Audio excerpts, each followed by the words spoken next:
দক্ষিণ জেলা কমিটির সম্পাদক শ্রদ্ধেয় কমরেড বাসুদেব মজুমদার উপস্থিত আছেন। আমাদের পার্টি ভারতের কমিউনিস্ট পার্টি মার্কসবাদী বিলোনিয়া মহকুমা কমিটির সম্পাদক শ্রদ্ধেয় কমরেড তাপস দত্ত উপস্থিত আছেন। আমাদের পার্টির জেলা কমিটির সদস্য তথা এই এলাকার এই ভারতচন্দ্র ব্লকের ব্লক পঞ্চায়েত সমিতির প্রাক্তন চেয়ারম্যান, আপনাদের পরিচিত আপনাদের এলাকারই কমরেড নির্মল ভূমি এবং উপস্থিত রয়েছেন এই পঞ্চায়েত নির্বাচনে যারা প্রতিদ্বন্দ্বিতা করছেন তাদের মধ্যে অধিকাংশ প্রার্থীরা এখানে উপস্থিত আছেন এবং আপনারা যারা আমাদের কথা শুনছেন, বয়স্ক অভিভাবক, বাজারের ব্যবসায়ী বৃন্দ, বন্ধুগণ, সজ্জন মণ্ডল, আপনারা এরই মধ্যে জেনেছেন আমাদের রাজ্যে পঞ্চায়েত নির্বাচন আগামী 8ই আগস্ট অনুষ্ঠিত হচ্ছে এবং 12ই আগস্ট তার ফল ঘোষণা হবে। গত কিছুদিন আগে একটা নির্বাচন গোটা দেশব্যাপী হয়েছে, লোকসভার নির্বাচন। সেই নির্বাচন প্রক্রিয়া শেষ হওয়ার পর আরেকটা নির্বাচনের দোরগোড়ায় আমরা দাঁড়িয়ে আছি আমাদের রাজ্যে।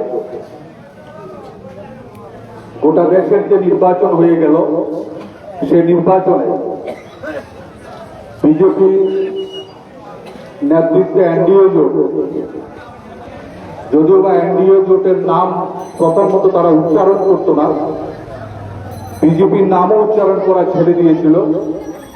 মনে হয়েছিল মোদি মানেই একটা দল, আর মানুষের জন্য যে প্রতিশ্রুতি রেখেছে এটা বিজেপি দলেরও প্রতিশ্রুতি না, এটা হচ্ছে মোদির প্রতিশ্রুতি।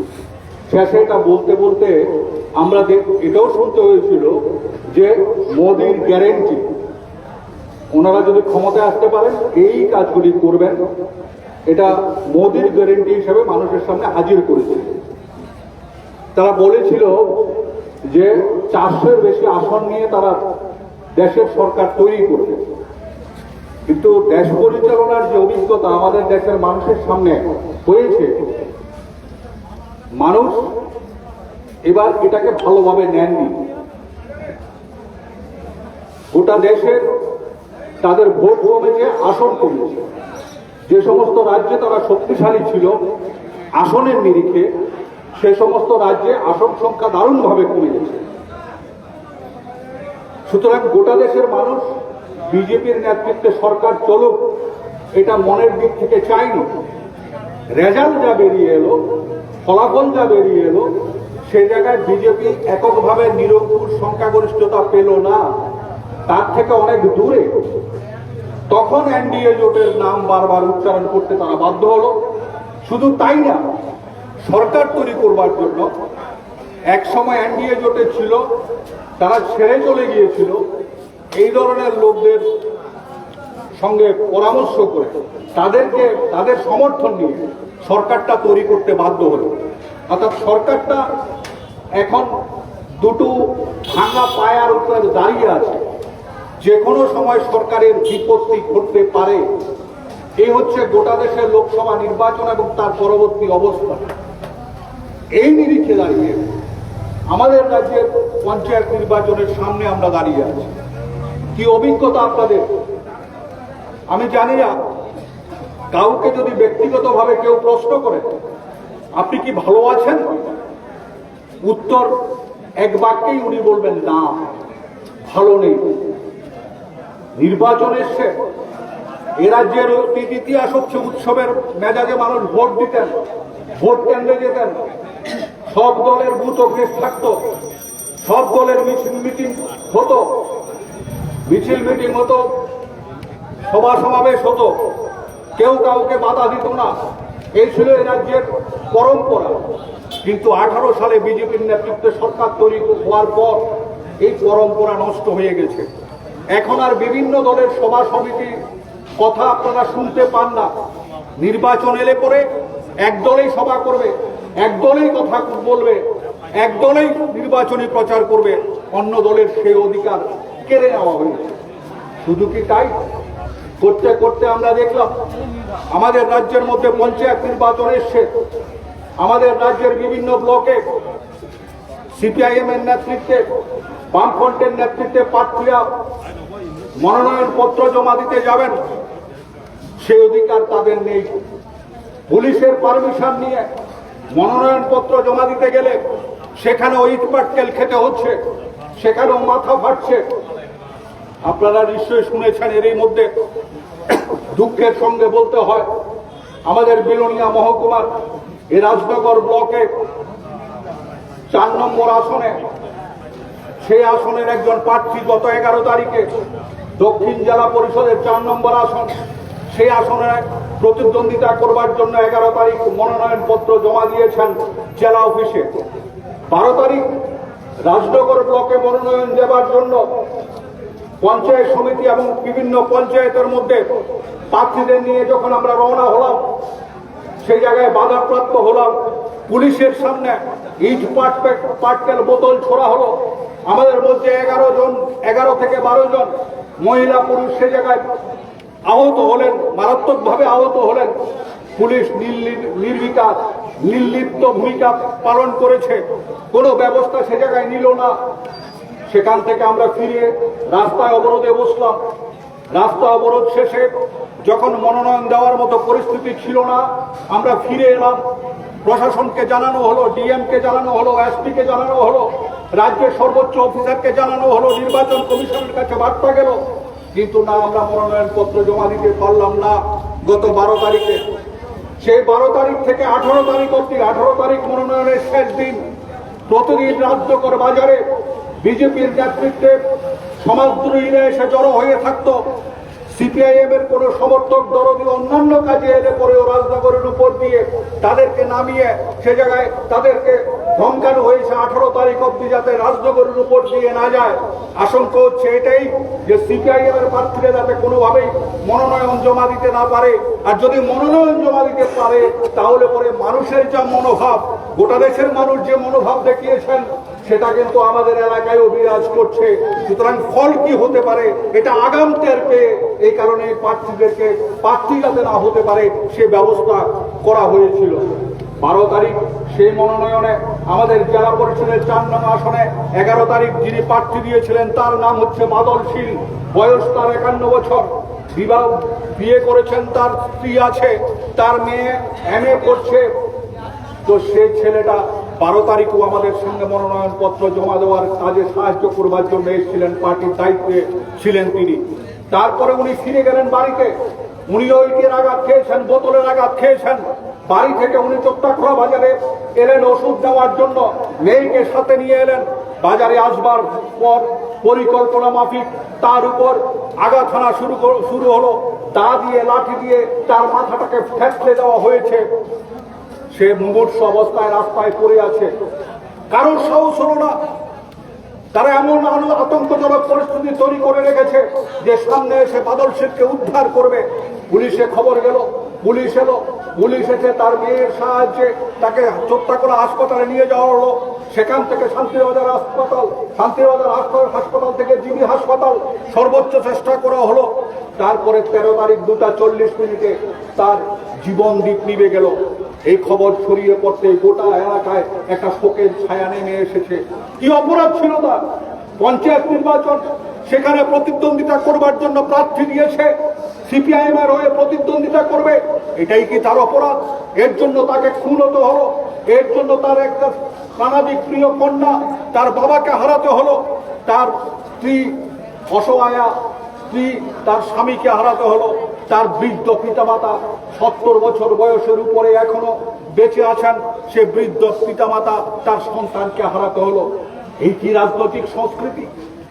এর মধ্যে দাঁড়িয়ে গোটা রাজ্যের মধ্যে সাহসিকতার উপর ভর করে এই কঠিন জটিল পরিস্থিতিকে মারিয়ে বিজেপির সমস্ত সন্ত্রাসকে উপেক্ষা করে আমরা দেখলাম আমাদের রাজ্যে পঞ্চায়েত সমিতি, পঞ্চায়েতে বিভিন্ন জায়গায় প্রার্থীরা প্রতিদ্বন্দ্বিতা করছেন। কেন করছেন? আমাদের কথাগুলো মানুষের কাছে আমরা বলতে চাই, আর এগুলি যদি আমরা বলতে পারি তাহলে পরে মানুষ সিদ্ধান্ত নেবে কি করবেন। মানুষের মনের মধ্যে কি চলছে এটা জনগণ যেমন বুঝতে পারছেন, বিজেপিরও বুঝতে পারছেন। পঞ্চায়েতগুলো যেন একটা লুটের আখ্যায় পরিণত হয়েছে, লুট চলছে। আক্রান্ত গণতন্ত্র, আক্রান্ত মানুষের জীবন জীবিকা। বলুন তো দেখি, বুকে হাত দিয়ে বামফ্রন্ট সরকার যে কাজগুলো করে গিয়েছিল আপনার এলাকা সহ গোটা ব্লক এলাকার মধ্যে, কেউ কি একটা একথা বলতে পারবেন বিজেপির নেতৃত্বে সরকার পরিচালিত হচ্ছে 7 বছর, বিজেপির নেতৃত্বে পঞ্চায়েত সমিতি পরিচালিত হচ্ছে, দেশে বিজেপির নেতৃত্বে সরকার, রাজ্যে বিজেপির সরকার, আমরা শুনেছিলাম ডাবল ইঞ্জিনের সরকার, উন্নয়নের জোয়ার বইবে।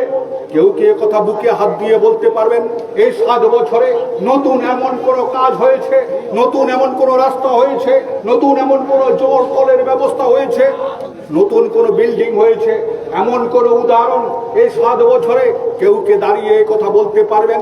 আমি বিজেপির বন্ধু কেউ যদি থেকে থাকেন, বিনয়ের সঙ্গে ওনাদেরকে বলবো, আপনারাও তো পঞ্চায়েত নির্বাচনে মানুষের কাছে ভোট চাইবেন, বাজারে সভা করবেন।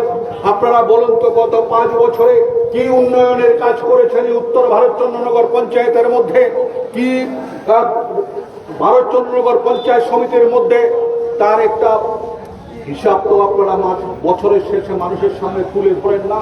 অন্ততপক্ষে নির্বাচনের আগে এই কথাগুলো মানুষ জানতে চায় আপনাদের কাছ থেকে। আমরা জানি বলতে পারবেন না, কাগজ কলম নিয়ে হিসাব করেও বলতে পারবেন না কি কি উন্নয়ন এই 5 বছরে আপনারা করেছেন। এই কারণেই মানুষ তার বুকের মধ্যে খুবটা খুশি আছে।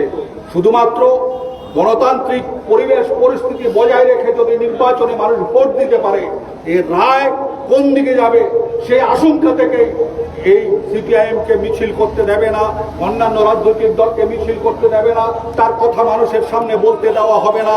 আক্রমণ হবে, সন্ত্রাস হবে, বাড়ি ঘরে লুট চলবে, তার জীবন জীবিকার উপর আক্রমণ হানা হবে।